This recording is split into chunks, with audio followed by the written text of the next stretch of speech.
How's it going, everybody? Just give me a couple minutes here. I'm trying to get host access so we can get started, okay? Okay.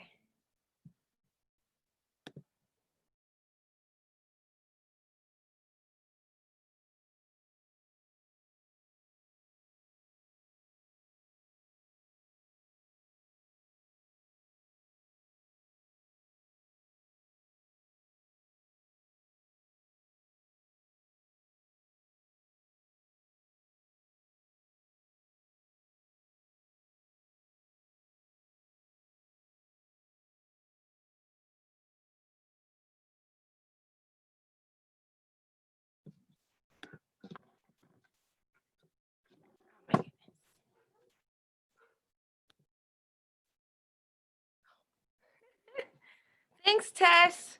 This is our backyard. Yep. How's everybody's day going? Too busy. Too busy. Oh, wow. And Jacob, I don't even know if I know Jacob, but I You're don't think I've ever met you. okay. Yeah, How's your day going, Jacob? I'm doing good. How about yourself? Yeah. What's been good about your day? All is well over here. Just learning, lots of learning today. That's good. Yeah. That's cool. Learning mostly for your business?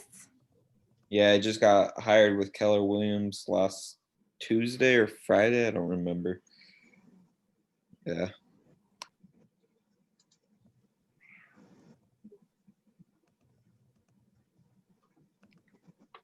Did everybody grab a little lunch on their lunch break?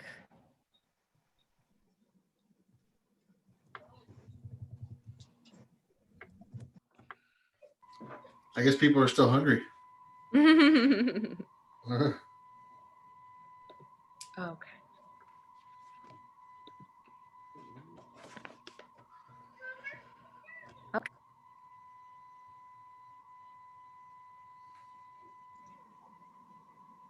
Yeah.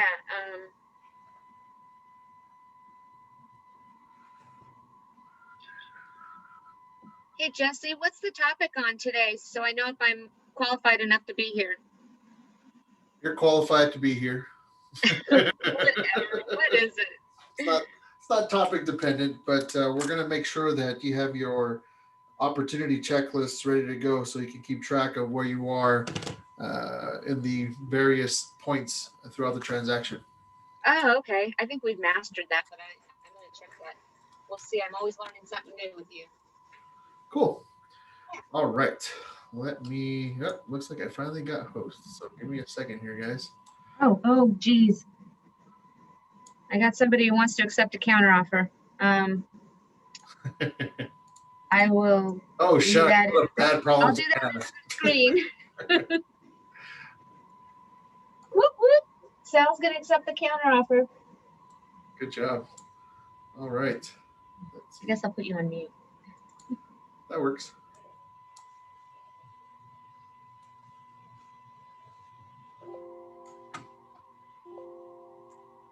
Offer. Do this instead. Jesse, could you answer a quick question? Sure. When we have a deal and opportunities, and it falls out, I haven't figured out how to let people know that. What's the best way to?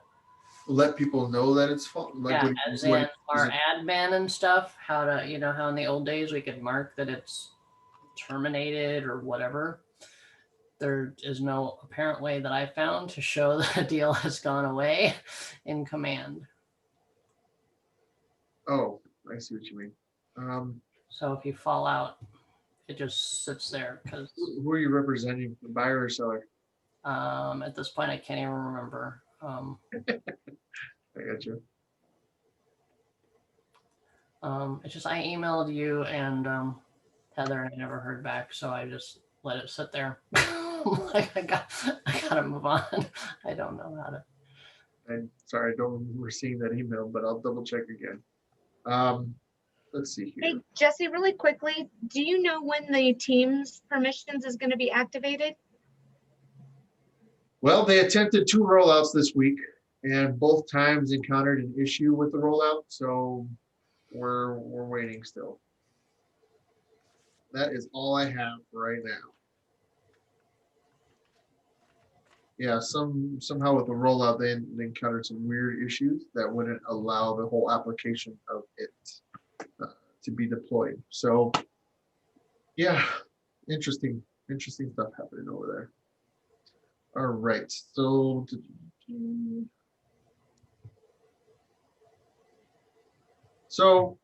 Mara, since your opportunity if it's a listing opportunity, it doesn't need to go anywhere.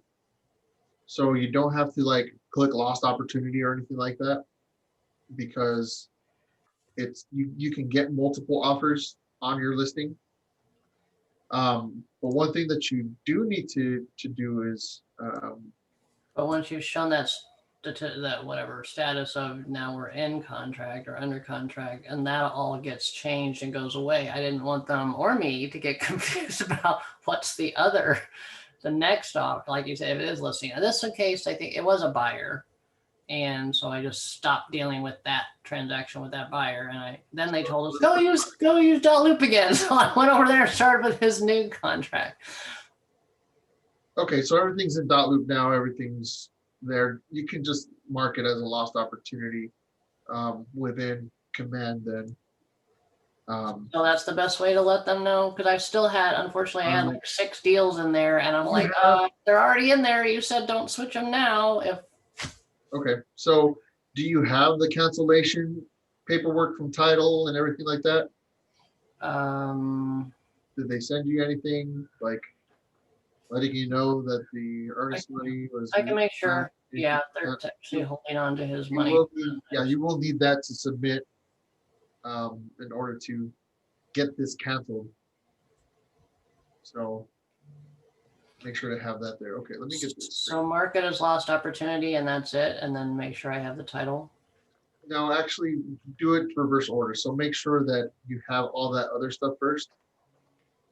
From title saying that they've canceled it out, the earnest money was returned, things like that. Submit that, and then once they say that it's okay, it's canceled, then you can go ahead and mark it lost opportunity within command. And I presume you have another opportunity set up for this buyer on the new property, right? Yeah, but yeah, I went ahead and did that one in .loop because that was after they told us. Well, you don't have to just stop using command. See, this is the thing that I wanted to like not allow happen. Opportunities works without having to submit documentation. So if you have another transaction to track for your client, continue using opportunities. The only thing you're not doing is submitting documents. That's it. Well, I think I started to create it, but I mean, I get you just want it sitting there for tracking purposes. That basically, because doing it in both places is obviously, it's already really time consuming. Well, that's not even what I'm saying either. I'm not saying do it in both places. You're handling your transactions, and one thing, it's just like using any other CRM outside of anything. Like .loop itself isn't a CRM, so you got to be using something to track your deals, right?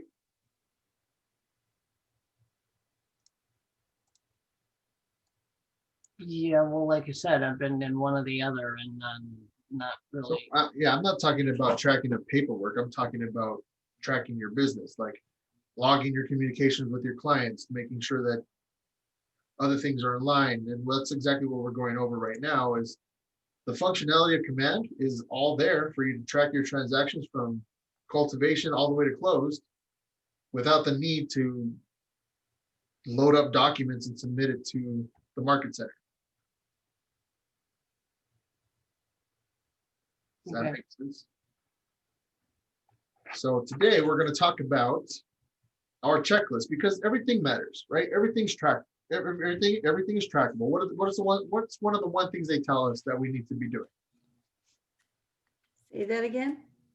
What's one thing that they tell us that we need to be doing in terms of tracking so we know where we're at and where we can improve? Tracking our numbers like leads to converts to appointments to listings. so that we know our return on investment to time and expenses. Yeah, so you hit it right at the very beginning, and all those other things apply along with it, but that is tracking your numbers. If you're just putting things into a transactional tracking thing like Dotloop, is that tracking everything else that goes along with the transaction outside of paperwork? Not necessarily, no. No. So that's knowing your numbers is what this is a part of. So you can all see my opportunities window right there, right? Yes. Okay, so let's just talk about this real quick because it's essentially a deep dive into opportunities, right? I'm not going to talk about submitting paperwork. That's not what we're doing today. We're talking about tracking our numbers. So you can see how many things I have going on for my team. Of course, there are other things that I have going on by myself. Before I started working with my wife and as a part of the team, so we got 2 different sets of data to track. But you can see what we've been able to get in here over the last couple months for us. You can tell based on what I have entered in my opportunities that we have some potential income right here, and we have probable. We have X amount in cultivate phase and listings and buyers, appointments, active. Those are that are actively out there, active listings, active buyers, those that we have under contract, and what we have closed. You can see that, right? So we can see those numbers, right? Pretty easy. And then there's things that are a little bit more. So I'm going to go ahead and come in here, and I'm going to create an opportunity for my pal, Jason Thompson on here. Oh, no, it doesn't look like he is, but we're going to make it for our pal, Bugs Bunny here. And I want to show you something, what we can do in terms of tracking other things. So when you create your opportunity, you can immediately see that we have some things that we can track. Well, look at, there's a potential commission rate for this listing opportunity that we have with the Bugs, right? We can see what we have in terms of a potential listing price. So we already know that potentially there's some money already in the works there, right? So then you have your assignees. You can assign it to one of your team members. In this case, I'm going to go ahead and select Stephanie there so she also sees this. And I'm going to click create. That's the basic thing. Okay, and now we have some other things that we can track, right? So let's go ahead and click on this little pencil button to edit this. So Bugs Bunny, say for example, I had my first conversation with him yesterday, okay? I found out in that qualifying conversation with Bugs that Bugs is looking to do things within 3 months. He wants to be able to close soon rather than later, but since we don't have anything, we'll just leave that blank. The appointment was scheduled for, let's see, say it was scheduled for last night. Right, there you go. And I won a listing agreement with Bugs. Perfect. All that happened within a day. And now we're ready to go live. Okay, so there's one number that's tracked. And I'll show you how that affects your reports and your reports there. So you can see I scheduled an appointment, I had an appointment, and I won an agreement. Each one of those things is different. Each one of those things is trackable in a different way, right? I'm going to go ahead and save this opportunity now. Okay, so there you go. Now, when it comes to reporting in Command, I'm going to do this here so y'all can continue to see what I'm referring to. In the report section, right here, under reports, we can go under database report. Oh, actually, that's not the one I want to see. It's going to be, I think, opportunity reports. Okay. So now it's telling us what we have in terms of total opportunities out there, how many of them are new, what we have in terms of appointment, things like that. This is potential income here, volume, average time between things, which is pretty cool. And these data points, though they are just a 1-2 count, are affected by these dates that we're entering in here. Okay, who likes to know when they actually first met with a client? I do. I like referencing it, right? You have it if you're nurturing a client, you have something to start off with, right? So like, hey, Bugs, we talked yesterday. How things going between now and today? We just want to make sure the situation is still on track and we're able to continue with listing your house, right? That's something you can do. Say this happened months ago, and as someone that you've been nurturing, you're just on the fence about things. You can go to Bugs. Hey, Bugs, we talked at the end of June when we last spoke, and you had some interest in selling your house, and you were a little on the fence about what the process would look like, what it would look like for you in terms of finding something new. Just wanted to see if I can help you out with any more information or send you something that might be useful to you in preparation for that decision, something like that. If I didn't have these data points, I wouldn't be able to do that. Now, if I'm just talking about transactionally and just looking at documents here as an example, this tells me nothing of what we've done. Nothing is here. So we're not even going to touch documents, right? We want to stick with what we got.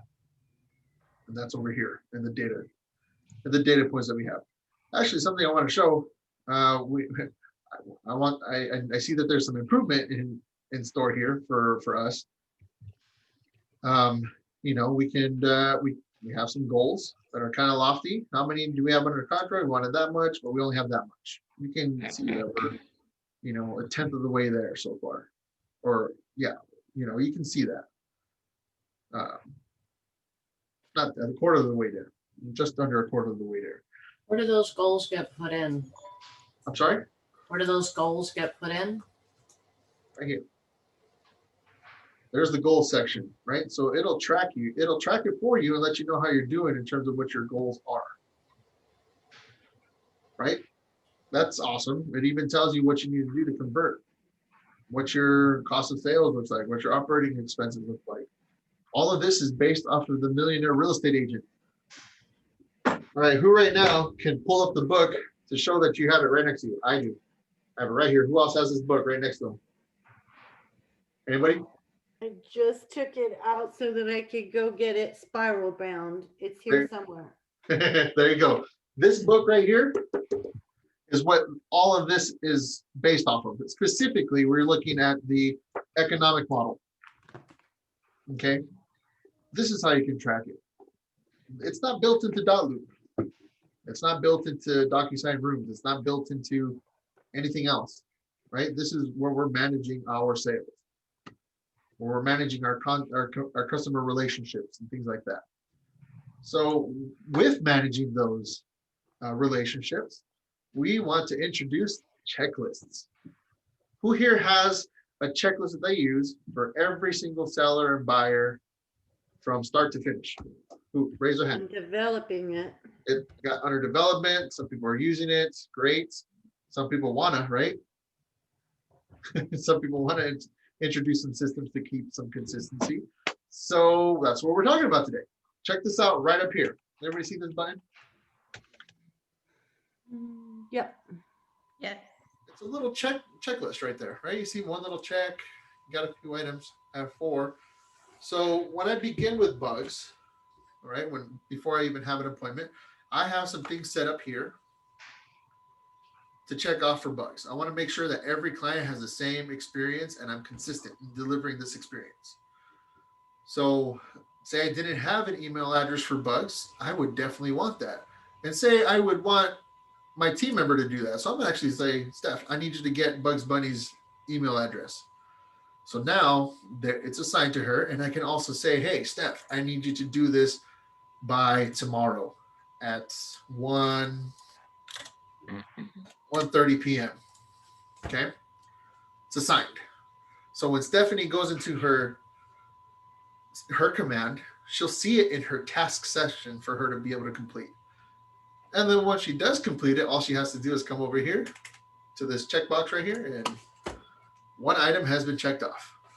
Now the next thing, send the email, right? So what would I be telling Bugs? Bugs, thanks so much for meeting with me yesterday. I'm so glad we got to have that conversation. I wanted to share a little bit more about what my wife and I do with our real estate team. And here's a little bit of our story. And then you have a little synopsis of what you're about, what you're bringing to the table. And that is just another way of, solidifying that relationship a little bit, telling you a little bit more. Say that's already done, check that off. Yep. Is there a way, it's probably been covered and I haven't been there, but is there a way to have an email template already set up to where that you're going to send out that kind of introductory thing and you just got to put in the recipient's name and whatnot and it's You can already build in out there? that you can build out that email template within the design section. But can you attach it to that task? You can definitely set it. You can send it, you can attach it in a way that just lets you know that you need to do it. Right? If you know where your template is, then you just got to set it up and just hit the send button. But it's not attached to the task to where you can just open it up and change it. No. Okay. No, but you can create an email template and send it from either command mail or you can send it from your regular email. Either way, I mean, it's going to be a one-off message, right? Every time you have a first contact with a client, it's going to be specific to that client. So you don't want to have a bulk message ready to go and just like. Oh, no, I'm saying that I would open it up and personalize it, but Oh, yeah, basically the content would be completely pretty much the same if it's the same point Yeah. in the nurturing. So I It's was for just wondering design. if You can create that email template within designs, but that's not what we're going to cover today. right.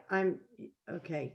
Yep, it's in the design section. It's brand new, actually. But it's not attached. I can't just automatically open it up. Okay. No, it creates a task for you. Okay.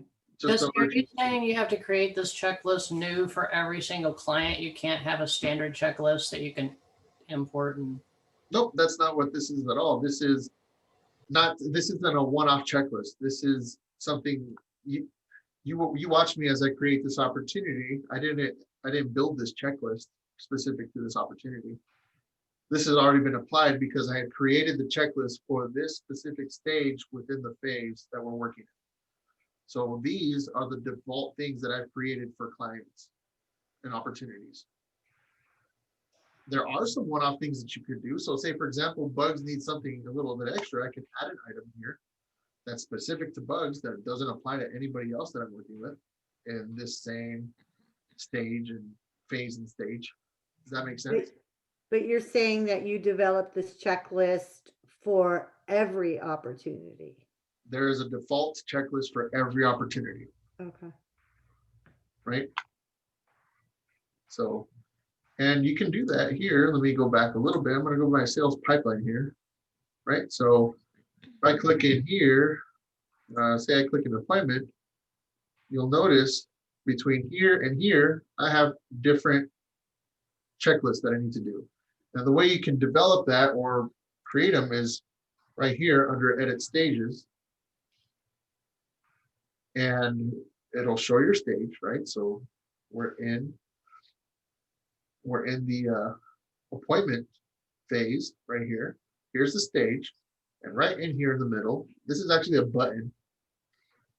Okay, so you click on that, and this is where you make your general checklist for all opportunities that fall within this specific stage and phase. Does that Okay. make sense? Yep. So this is how we get ourselves to be consistent with what we're doing. Yeah. It's sort of Right. like click up. Okay. It's really cool. I like it. I enjoy it. I enjoy this the most. I still need to Well, build it yeah, up. I mean, I can see it I- being extremely useful and helpful. It's going to take time to develop. That's Yeah, and you know what? I already have one. I just need to. Everybody, do me a favor. If you don't have what I've already sent before, actually, let me see here. I think we can find it. Ah.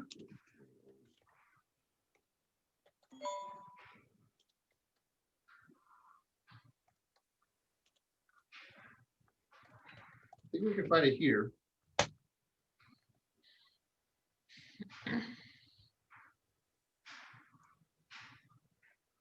And the Keller Williams Southern Arizona Technology page Mm-hmm. does it correctly. I think I uploaded it. If not, this is where you'll be able to find it later, okay? It's under files.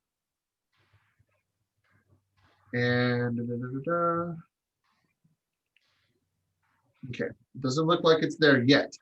But what I will do is oh no, it's right here. You see that right there? Opportunity Opportunity checklist. checklist. Yep, yep, yep, Go to the Facebook page, download this. This is a yep. generic list that you can use as a starting point. Thank Some you. aren't applicable to what we do here because this is from an agent back east. Right? So every Yeah. market's different, every brokerage is different with their requirements, and everybody does their business a little bit differently. So you'll see some things that don't really make sense. Probably not because it's not from here. So Yeah. use it as a starting base, starting space, and customize it. Keep what's important, add what you think is, remove what isn't, and you'll be on your way. So the opportunity checklists are both for listings and for buyers. So download this right here and you're off to the races, or at least you get a head start. Pretty cool, right? Thank you. Cool. So Michelle, you said that you've used them. How has your success been so far with making and setting up these checklists and using them? So it did take a lot of deep breathing and patience. We used to use Top Producer for 15, 20 years. And so I had task lists or checklists set up for every single thing: open houses, price reductions, cancellations, withdrawals. So we had already the checklist.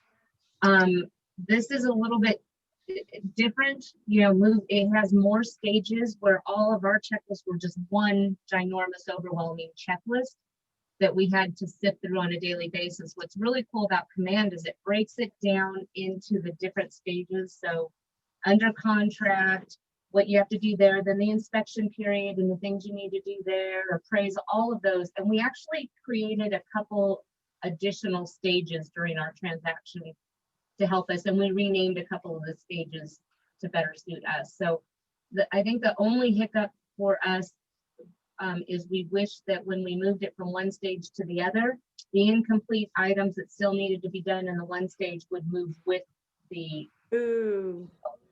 because what happens is we will delay putting it from under escrow to financing or appraisal because we still have to get some things done in the first stage. So it's not a big deal, we're managing, but we love this.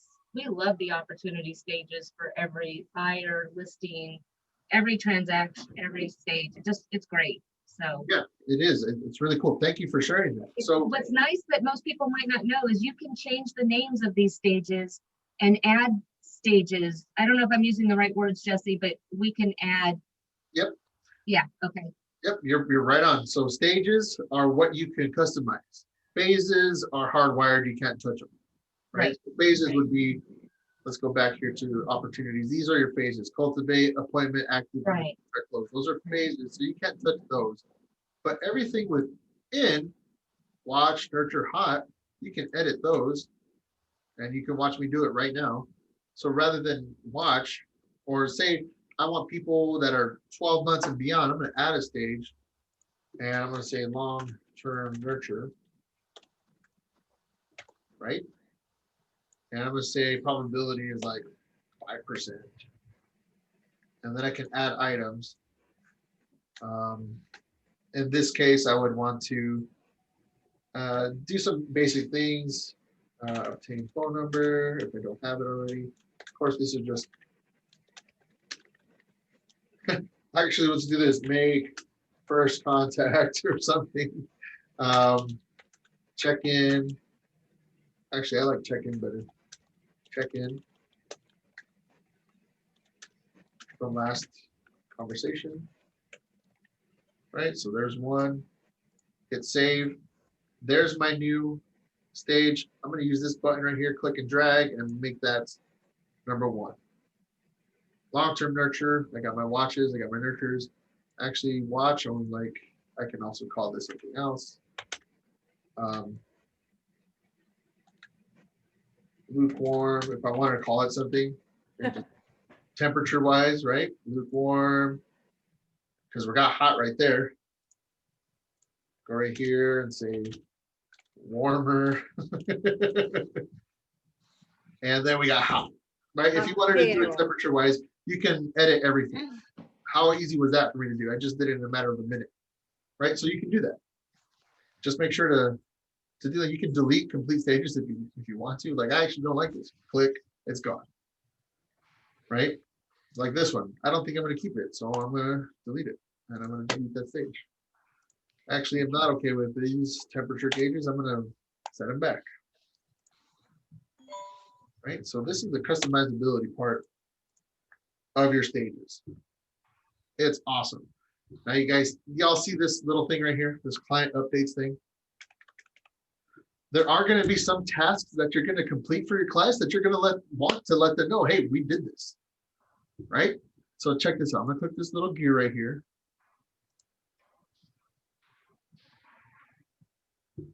And it takes me here. Right here into settings. And then what this looks like.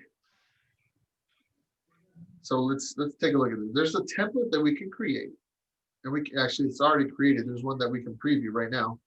But from this screen, what we can do is we can send from the Rainmaker. We can have client and client and co-client, which is good if you have more than one purchaser, more than one seller, right? So you definitely want that. And then you would also want to send it to assignees. So like for that Bugs Bunny opportunity that I have with Stephanie, she would also receive this email letting her know that this has been done. Okay. Check out this preview button right here. It will give you an idea of what this email will look like. Of course, it's going to be customized to that opportunity and to the agent that it sends from. But check this out. It says, John Smith, we're checking things off the list. Here's a summary of tasks completed for, and then it has the address. And then here's that one item that you wanted them to be notified about. There's two, there's three. And like by your side, step by step, and keep going. It's pretty cool. So it's already built out a little template for you to communicate with your clients. Michelle, you have clients that want updates on how things are going, right? This is the one section I've been afraid of. We had the ability in Top Producer also, but never used it. Okay. So I have not started using this yet. Okay, what about it is scary? Yeah, we would like to utilize this. Sure, yeah. What about it is scary to you? Not knowing what they're going to receive, so seeing this preview helps for sure. Yep, this is how it'll look. So check this out. I'm going to go back to opportunities a bit here. I'm going to go from here actually. Oh, thank you. And we're going to go from here. I'm going to click back into the bugs opportunity here. Okay. Now check this out. See this client updates button right here? It's going to be important. Now, before I do that, I'm going to click in my checklist here. And you see this little toggle right here, this little checkbox. This is what we are going to use to specify what we're going to update our clients on, because not everything needs to be updated. They don't need to be updated on every little thing. Like they don't need to be let know that you got their email address. They don't need to be let know that you have their phone number or things like that. Other things that are more important, like say, let's see, what's more important than that? Photos have been scheduled for their listing. What else? Mine's been ordered for their yard. Yeah, I mean, it can something that you say that you're going to do for your client that they should definitely know it's being taken care of, right?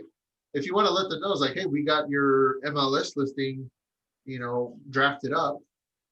We can do that, or you can send them the email saying, hey, your listing is live. Now, one thing about these things, though, if you notice here, based on these settings, there's a specific time where that update will be sent. Okay, so whatever you check off today will be sent tomorrow at 7:30 in this case, based on these settings. Okay, so just be mindful, they'll be getting the update following day. It's not going to be an instantaneous update. But if it does require instant update, maybe not use this and just call them and just let them know or send them a text message. Right? It's all dependent on how exactly you are wanting to run your business and keep in communication with your client. Why is this important, guys? Anybody tell me why this is important? What's the number one complaint of clients about the realtors? Communication. Communication. That's the number one complaint. So this automates it for us, keeps it easy. We would have to have MailChimp for this to work. No, you will use command email. Yep. So let me show you what that is. MailChimp, because our Gmail doesn't go through, does it? You don't have to use MailChimp. You get command email. It's meant for everything that's email related. So here we go into settings and command email. You get 5,000 free emails per month to send out. Which That's is a enough lot. for me. I'm sorry? That's enough for me. It's enough for me too. I'm like, can't even think about sending 5,000 emails right now. That's a huge database. Yeah. You know, and if you're sending multiple emails throughout the month, you may need to have more of an allocation, and you can do that. If you click on manage subscription, it'll take you to the marketplace where you can then subscribe to a greater quantity of emails to be able to send through the month. Right, so we'll let that load. We'll come back over here. But yeah, it's pretty easy. Any questions on the client update?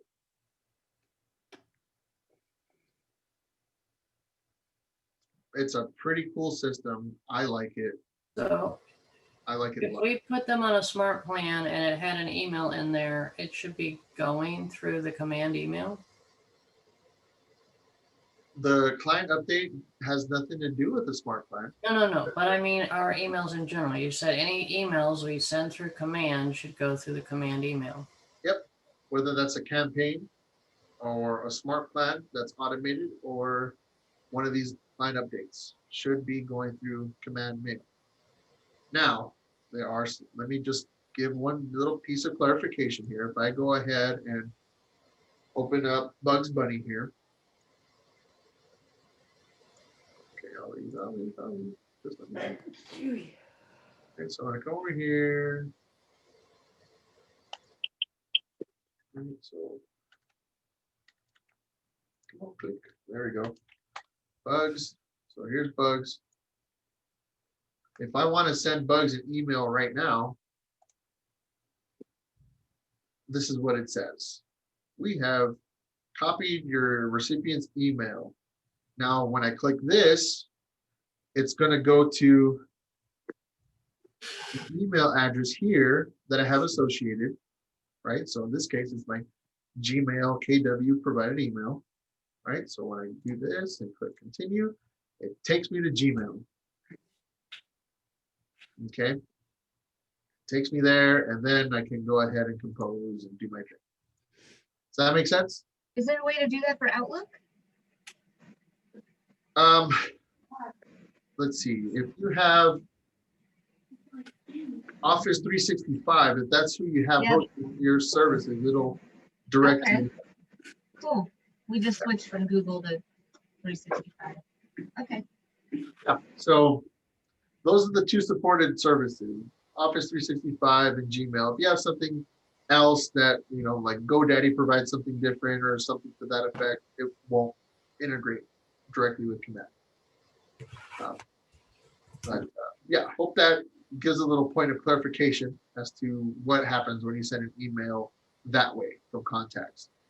But anything automated, campaigns, client updates, smart plan emails, all those go through command email.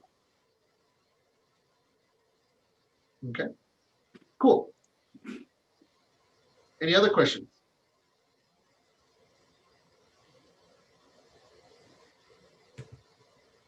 No? Okay. So let's go back to these checklists here. I want to cover a couple more things.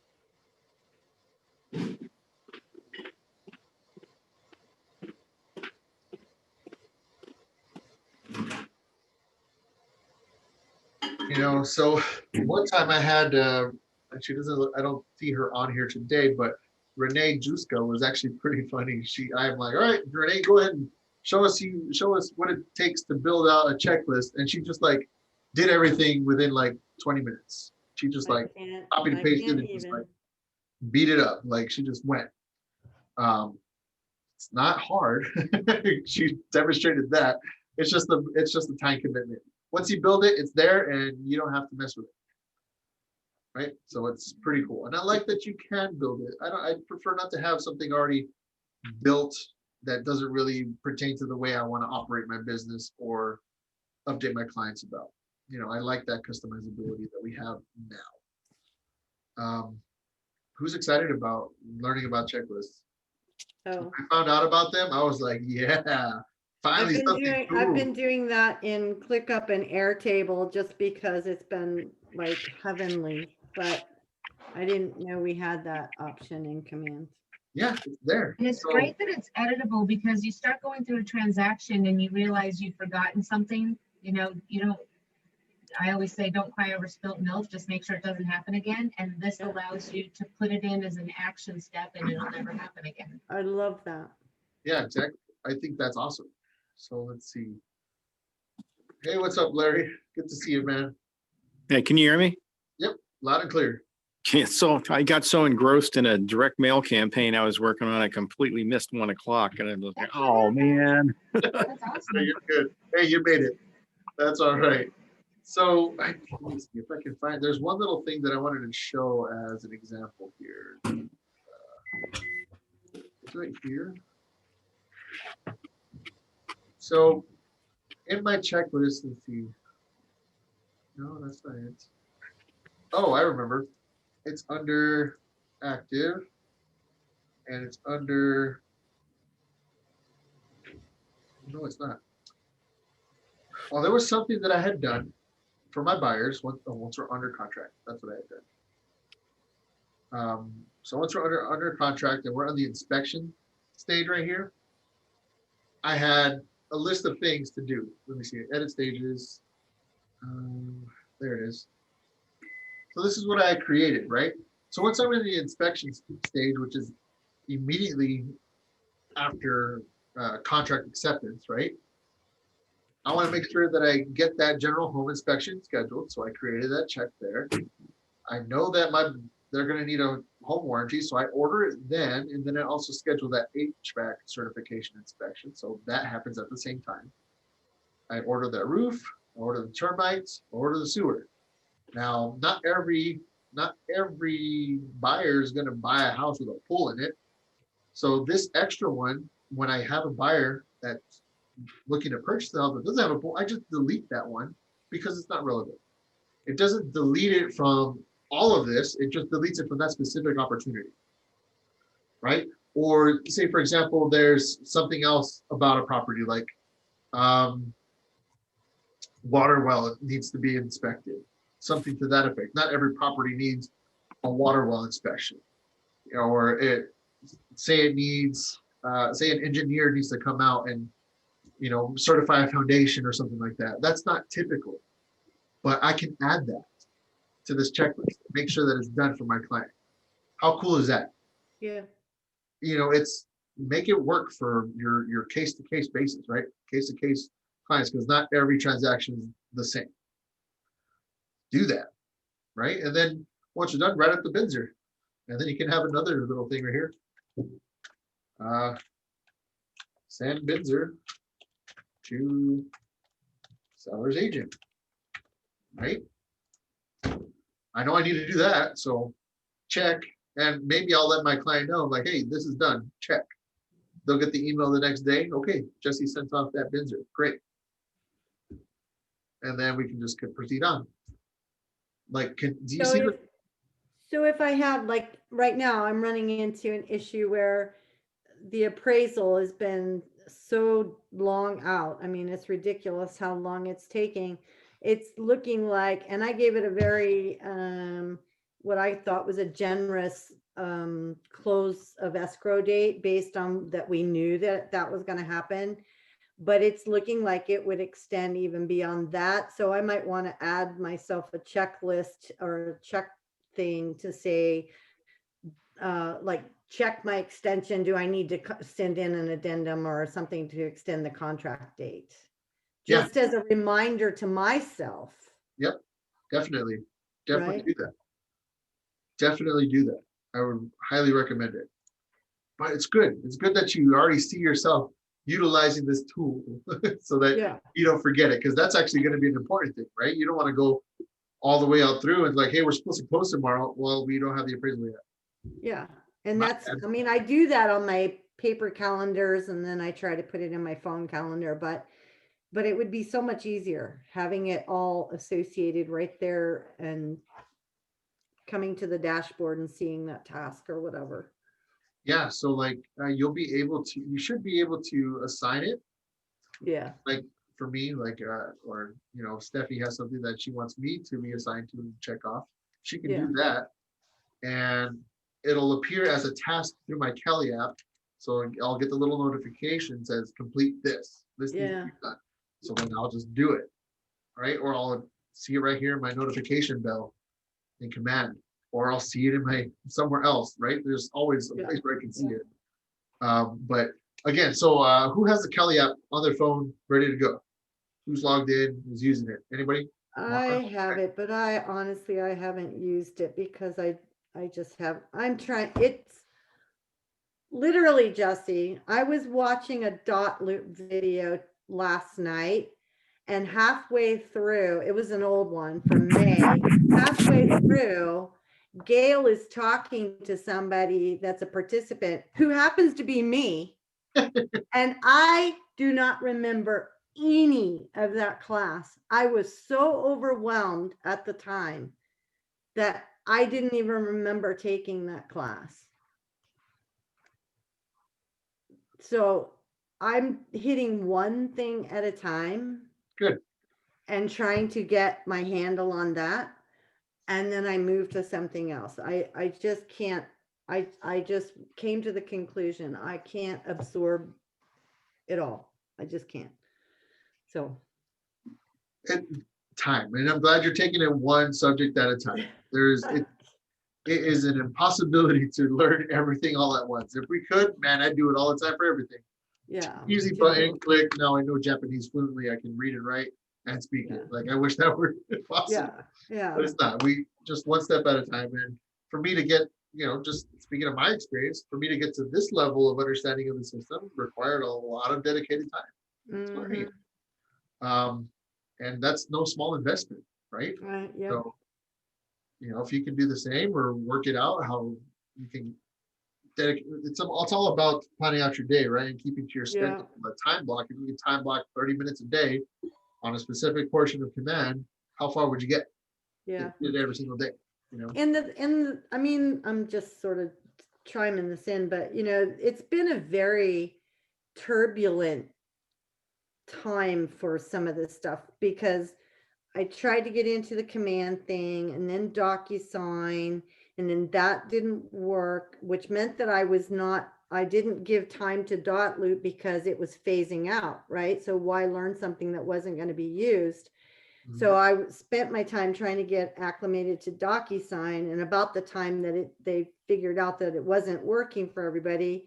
So I was using Transaction Desk just because it was available and I could learn it, you know, on my own time. And then they say, oh, we're going to go back to dot loop. So now I'm trying to do everything, learn how to do dot loop because that's how we're going to get paid. So it's been a very, Yeah, it's just the timing. It's let me just the clarify timing. a point on that. So Yeah. let me clarify something. So for the purposes of dot loop, it's for final file approval. Right. Right? That's all it's really for. I mean, you can. But that's how we get paid. Right. Let me continue. Let me continue.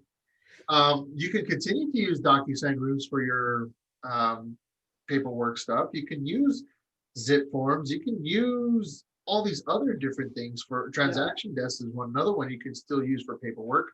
Now it's just the brokerage's copy of what you're doing. Yep. That's all that dot loop is there for. Is just to check that all the required documents are in there. And if they are, then you get your check at the closing. That's But all it the goes dot back to what Mara was saying. I barely have time to learn.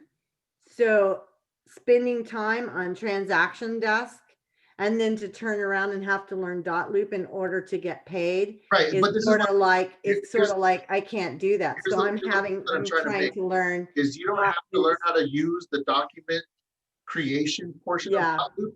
All you need to learn how to do is create a loop and put your docs in it, and that's it.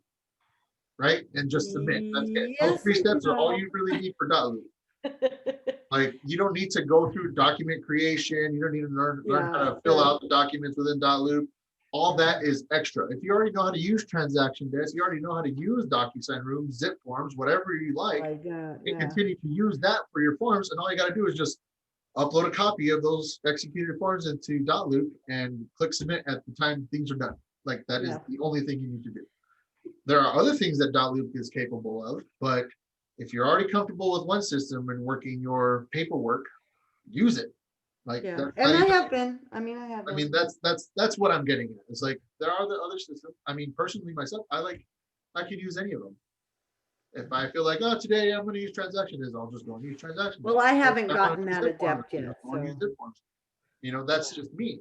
You know, I want to be able to answer your questions on all of the platforms. Right, So I go ahead and make myself good at using them all. So that, you know, if Ann has a question, or if Larry has a question, or Mara has a question about a specific platform, I can at least be able to help them through it, right? yeah. But that's me. It's my personality type. Well, if I had 28 hours in a day, I probably would too. I mean, that's what I used know, to do, but it's that- just, It's funny that you say that. There's this YouTube channel that I follow, and they're classical violinists, and they made up these shirts that say, to become a great musician, you need to practice 40 hours a day. I'm like, yeah, you know, it's just like, It's okay, well, true. practice all the time. Same thing with this. We practice it all the time. That's how we get really good at it. Okay, so kind of to digress a little bit here. sorry, Um, sorry. I want y'all to show me something. Okay, so let's build out a checklist for the underwriting phase. What could we do here, right? So tell me what I need to do. What's step 1 to be able to create a checklist? Let's go back. here. For under what? I want to edit a stage under contract, and I want to create a checklist for underwriting. Where would I go to be able to do that? What's underwriting? This stage right here. I But want what to does create a that mean? checklist for this stage. What does that mean? Underwriting is the process of that actually the loan officers go through and the underwriters to approve the loan, Okay, so that- it's that's the the whole lending research aspect. portion. Okay, right? So that's the financial research portion for the lenders, right? What can we do during that period, right? As a checklist for our clients under that period, what can we do for them? So I'm asking you to guide me in creating a checklist for this specific stage. pre-qual, LSU.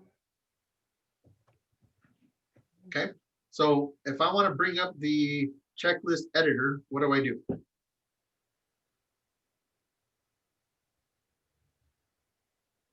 I gotta be able to edit something, right? Stages, is that what? Edit So are you stages. gonna click on the little zero I'm under gonna click there? on edit stages, like Mara said. Oh, I thought Right. it was a stage already. Yeah, so while these are stages, but this is just showing how many are in there, how many opportunities are in the stage. That's all that indicates there. But as Mara answered, we're gonna click on edit stages to be able to Okay. get to our checklists. Okay, Okay. now from here, where do I need to go to begin building the checklist? The, under number 4, line 4 into the checklist thing, 0 items. Boom, that's perfect. I'm gonna click right in there. All right. So now I need to add an item. I'm gonna do what now? Click the plus button. Perfect. All right, what am I gonna call this first item for underwriting stage? What can we do? And it doesn't have to be, oh, talk to the loan officer. I mean, it could, but think of something else that you could possibly do. Ask for pre-qual. If we're asking for a pre-qual and the underwriting phase, we're way late in asking for that. Oh, Okay, so I don't understand what the underwriting terminology means. So, in underwriting, right, we're just gonna double check. So for us, let's say check in with loan officer. Okay, we're gonna check in on loan progress. Okay, that could be one item that we're doing while it's in underwriting. So that's like the LSU. Of sorts, yes. Now there are some lenders that only give you the one loan status update 10 days after a loan contract acceptance, right? But there are some other lenders that like to send out an LSU weekly. I actually appreciate that more than just the one time. Well, I've been getting one, I guess, every time something changes in a couple of days. That's just a little email with a little tab that's like a check mark that says loan status in underwriting, loan status something, something.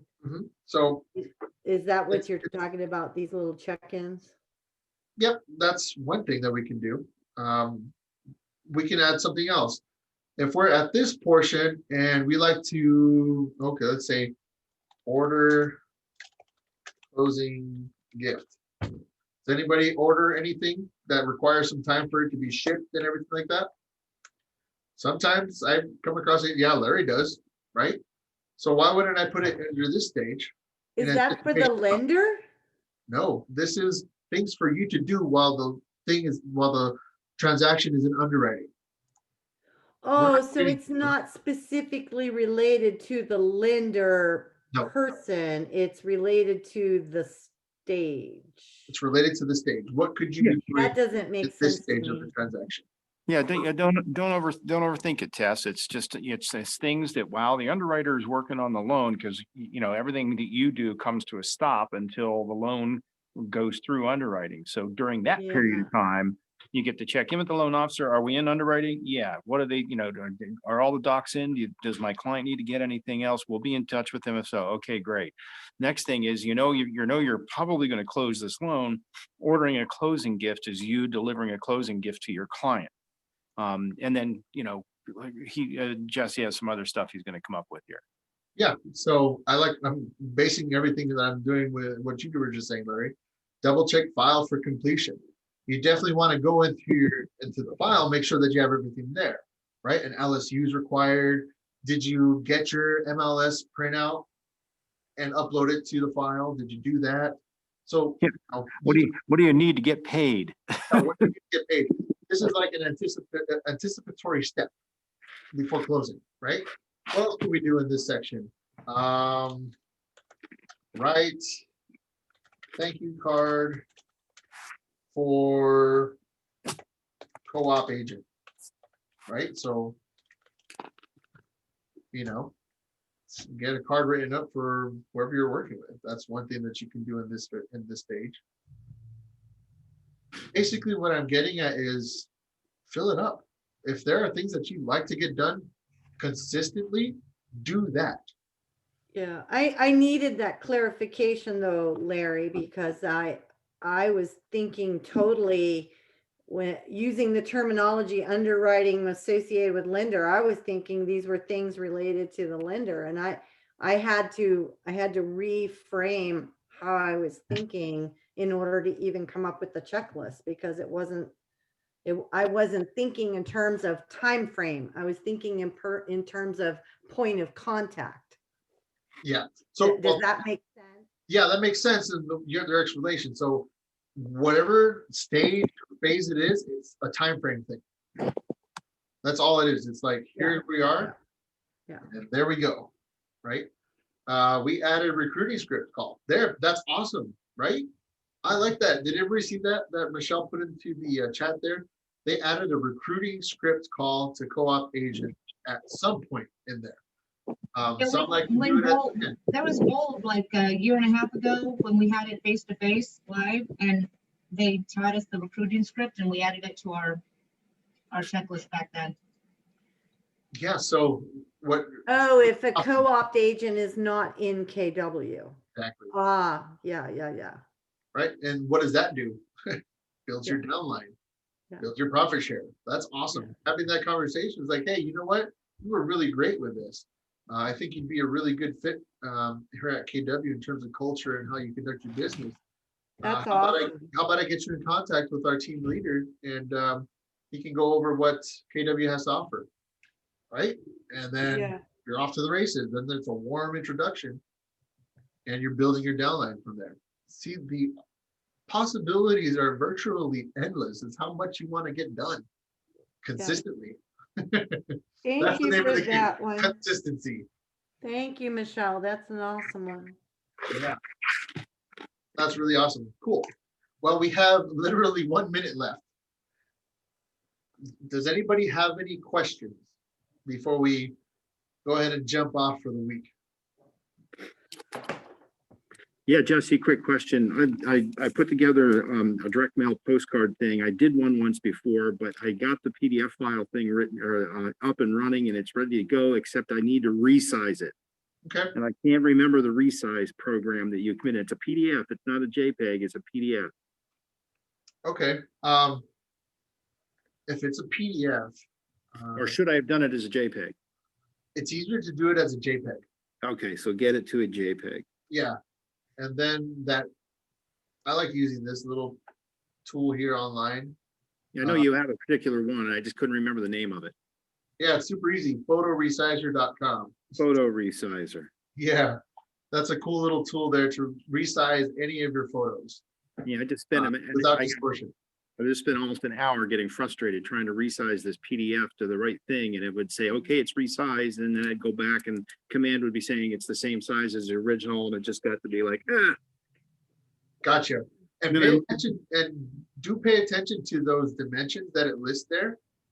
what is it? It's 1875 by 2775, right? Something like that. Yeah. And so where you'll see that in the photo resizer section, you see this little highlighted portion here where it says 1600 by 1200. If you can match the spec that it details in the campaign section to what it says right here, then you're going to be golden.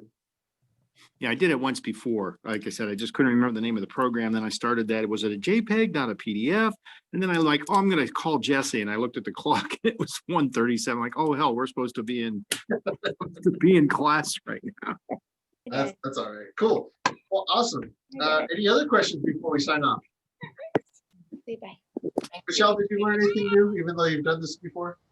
I did. I really appreciated you showing the client update section because I had never noticed that you could preview it, and so I think we'll just take a look at that and start using that here soon.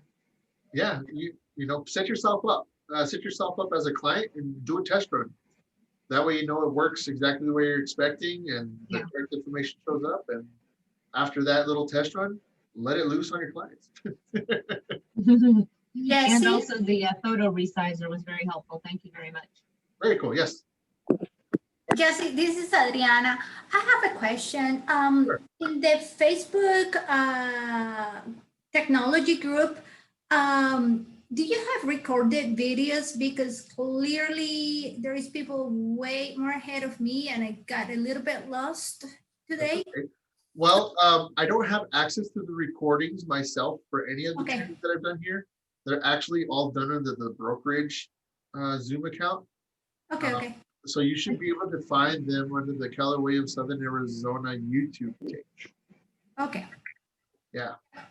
And for the campaigns that Larry is doing, are those very, because when I was exploring, I don't know what's free and I don't know what you pay for. Like those ones are free or do you pay for those campaigns? Specifically for the ones that Larry was talking about, he was talking about the direct mailers. So those are postcards. So those do have a cost. Oh, okay. The cheapest cost is 59 cents a postcard. And it's all dependent on the size of postcard that you choose. And then the Facebook ads and things like that, those are going to be dependent on the budget that you choose. So Yeah. there is cost incurred there. The only things that don't incur any cost at this point by default are the email campaigns so long as you don't exceed the 5,000 emails you get per month. And the other one is the social posts, which is just your social media post scheduler. Those are the ones that don't have a direct cost. Jesse, may I email you an email newsletter that my former realtor used to send to me? And it's very informative of things to do in Southern Arizona. So, I mean, I thought it was pretty cool. I always open it up. I always look at it. Can you look at it and let me know who can help me create something like that? I mean, even Yeah, if I'll point you in the right direction. We do have email template designer now active within Command. So yeah, we can definitely have a conversation around that. All right. All right, then I'll send you a text or I'll call you and with further questions. Thank you. All right, you got it. All right, everyone. Thanks so much for hanging on an extra 5 minutes here, 5 minutes past 2. Appreciate your time. Jesse. Thank you for joining us. Oh, sure. What's up, Michelle? I just said thank you. Oh, Thank you. Thank you're you. very welcome. My pleasure. I hope everybody caught a little nugget that they're going to just take and run for their business. And do me a favor, join our Facebook group and shout out your win. Shout out like, you know what, this is what I did. And this is making a positive impact in my business. Could you guys do that for me? I think it's really cool because I never get to see what everybody does after the class. So just let me know how it goes. And I'd love to hear from you. Will do. Thank you. Awesome. Have a good Thanks, day. everybody. Have a great week. Continue to kick some butt. We'll see you next time.